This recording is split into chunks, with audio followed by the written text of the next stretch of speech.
Kelingking ungu Astuti. Suryat melolos satu lembar merah dan dia serahkan kepadaku. Hal itu dia lakukan setelah aku memujinya sambil memelintir kumisnya. Ih, Mas Suryat gemesin deh. Suryat adalah satu dari sekian pelangganku. 2 minggu ini dia rutin mampir di ruanganku. Setiap hari dia menghabiskan waktu 2-3 jam bersamaku. Pemandu lagu beruntung jika berkesempatan menemaninya. Ya gampang memberi uang. Astuti, ajari aku nyanyi ya. Loh, belajar nyanyi kok di sini Thomas, Mas? Belajar ya di tempat kursus nyanyi. Di sini saja enak, Suryat meminta diajari nyanyi. Dia menghafalkan satu lagu. Besok kalau ada acara syukuran kemenangan caleg yang dia dukung, Suryat mau menyanyi satu lagu. Suryat ingin orang-orang terkaget mendengar kemampuannya menyanyi. Sambil latihan nyanyi, dia bicara tentang pekerjaannya. Suka atau tidak suka, paham, tidak paham, aku mendengarkannya. Pemilu memasuki masa tenang. Ini saat paling menentukan. Saat paling menentukan kok malah ditinggal di sini, Mas? Habis kamu gemesin sih. Suryat menyambung pembicaraan. Pasang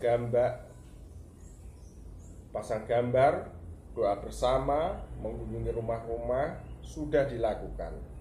Tetapi jika tidak disempurnakan dengan amplop, hasil suara tidak maksimal. Atas keyakinan seperti itu, aku mendapat pekerjaan menjadi tim sebar uang. Wah, asik toh Mas. Kerja kok enak ya, sebar-sebar uang. Pahalanya banyak tuh. Buat senang orang lain, aku menimpali. Jika tidak ada tim sebar pesaing, maka aku akan lebih leluasa. Aku cukup memberi 10-20 ribu, suara akan terbeli. Sialnya, kalau ada tim lain yang diam-diam masuk dan memberi uang lebih banyak. Uang yang tadinya sudah disebar jadi sia-sia. Maka dalam kerja seperti ini penting untuk menanam mata-mata agar kerja menjadi lebih efektif, efisien, dan tepat sasaran. Jika hasil bagus maka klien puas dan dapat bonus. Ngomong-ngomong, bonusnya apa, Mas? Bonus dalam kerja-kerja begini tidak ben-ben. Aku pernah mendapatkan mobil. Aku juga pernah mendapat hadiah umroh. Kata Suryat, kerja penat butuh hiburan. Room karaoke bisa meringankan tekanan pekerjaan. Sambil santai, Suryat bisa mengordinasikan anak buahnya. Di tempat itu pula ia bisa memberi laporan kepada pemberi order.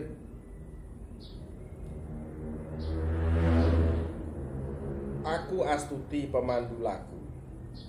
Suryat memilihku karena selain cantik dan seksi, aku bisa memijit. Aku tahu cara mengendorkan otot dan otak. Itu menurut Suryat. Suryat menyentuh tanganku sambil menelpon anak buahnya. Mulai sore nanti, tahap pertama mulai diturunkan ya. Paket 30 ribu.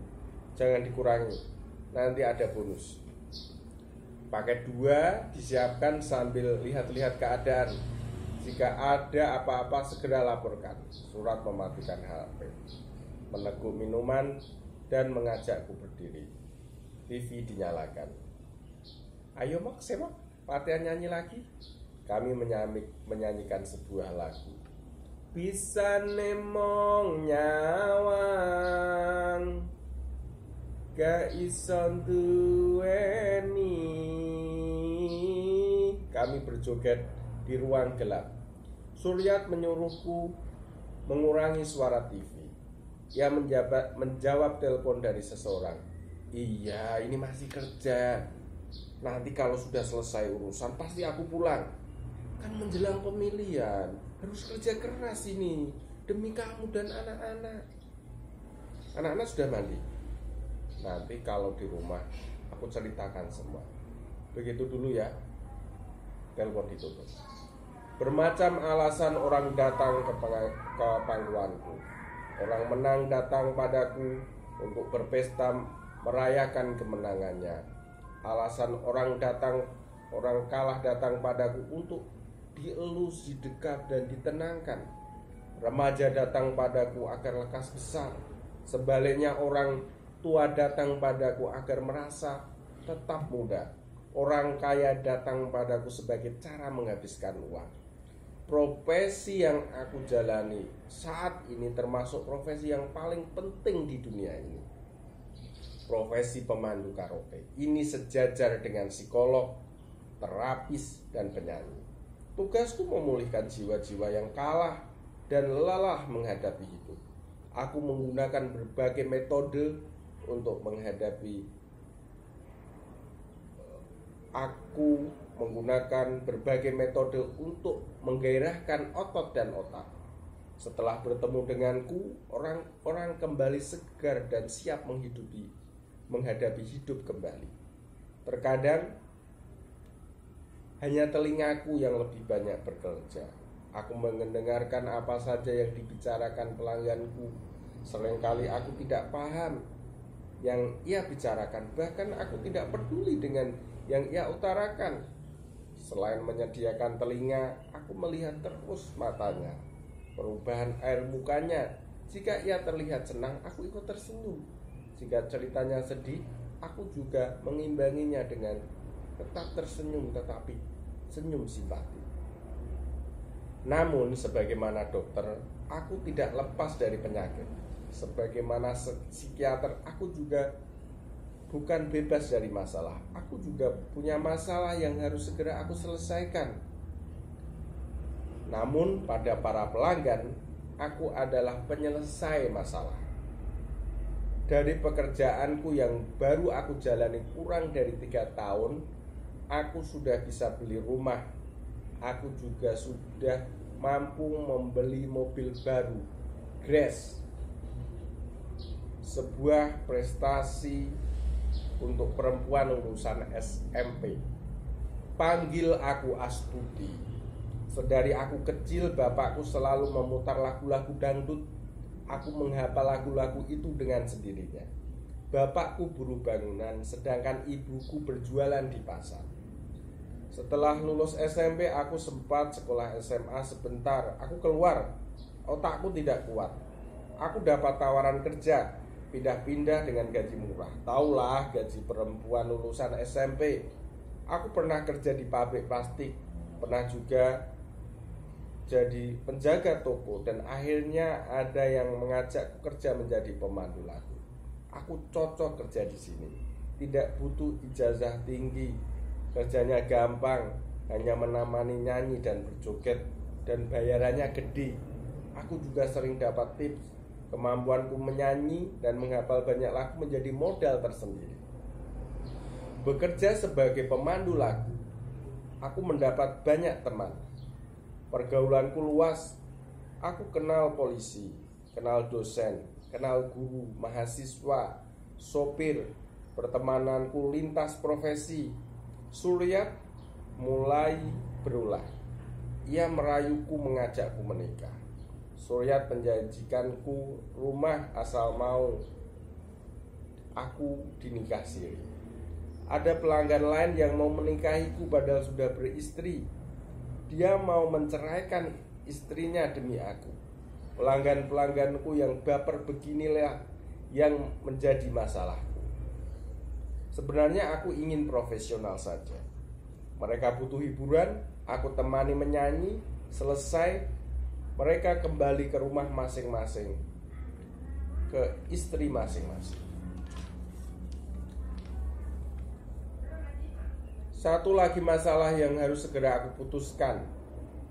Pacarku mengajak kawin sedangkan aku masih ragu. Aku takut pasaranku turun setelah kawin. Pengalaman dari teman-temanku begitu. Masih banyak waktu bagiku untuk mengumpulkan modal di dunia seperti ini. Sudahlah. Sehari aku bisa menemani 5-8 orang dengan karakter yang berbeda-beda. Sering datang orang menang dan tidak jarang orang kalah. Orang yang sedang kalah contohnya orang yang baru saja bercerai, tidak lolos ujian, dimarahi istri. Sedangkan orang menang contohnya adalah orang baru lulus kuliah, menang lelang, proyek rampung, dan lain sebagainya. Pemungutan suara baru selesai, tinta ungu masih menempel di kelingkingku. Orang-orang sibuk menghitung suara. Sebentar lagi orang menang dan orang kalah bergiliran ke ruangan yang aku tunggu. Aku tinggalkan pacarku yang uring-uringan. Aku hindari pula surat yang membujuk meminta bertemu. Aku menjalani proyek yang lebih besar. 2 minggu setelah pemungutan suara, aku mendapat order penyembuhan. Jika biasanya orang datang di ruanganku yang gelap, kali ini aku didatangkan di sebuah kamar hotel. Tugasku masih sama, menemani menyanyi. Ia seorang laki-laki mapan. Kemarin dia ikut mencalonkan diri sebagai anggota legislatif tingkat provinsi. Uang sudah ia keluarkan banyak, tetapi dia tidak mendapat cukup suara. Ia mendapat laporan, uang tidak sampai ke pemilih.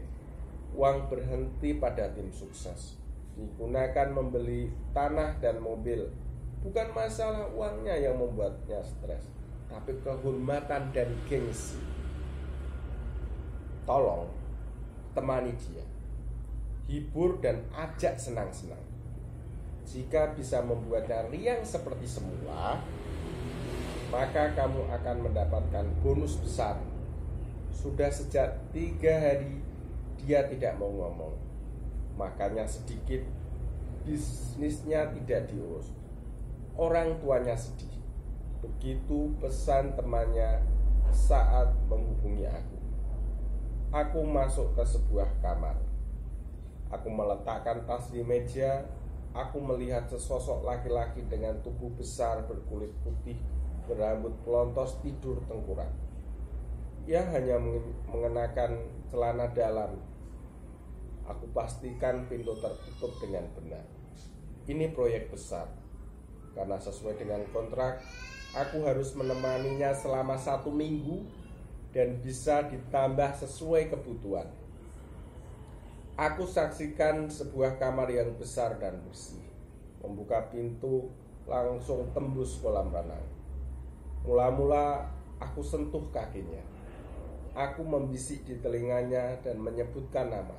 Dia mengangguk. Sebuah tato bergambar singa tampak murung terlukis di dadanya. Aku lihat tubuh ini seperti tumbuhan. Bulu-bulu di kaki, dada, perut seperti akar. Aku elus bulu-bulu itu. Bulu-bulu itu mulai berdiri. Mukanya yang putih berubah merah. Benih yang ada di dalam celana itu aku saksikan mulai merekah dan tumbuh menggeliat. Aku pernah membaca sebuah artikel. Lelaki sesetres apapun, jika bagian benihnya masih bereaksi ketika akar-akarnya disentuh, maka ia masih bisa disembuhkan. Bonus terbayang di depan mata.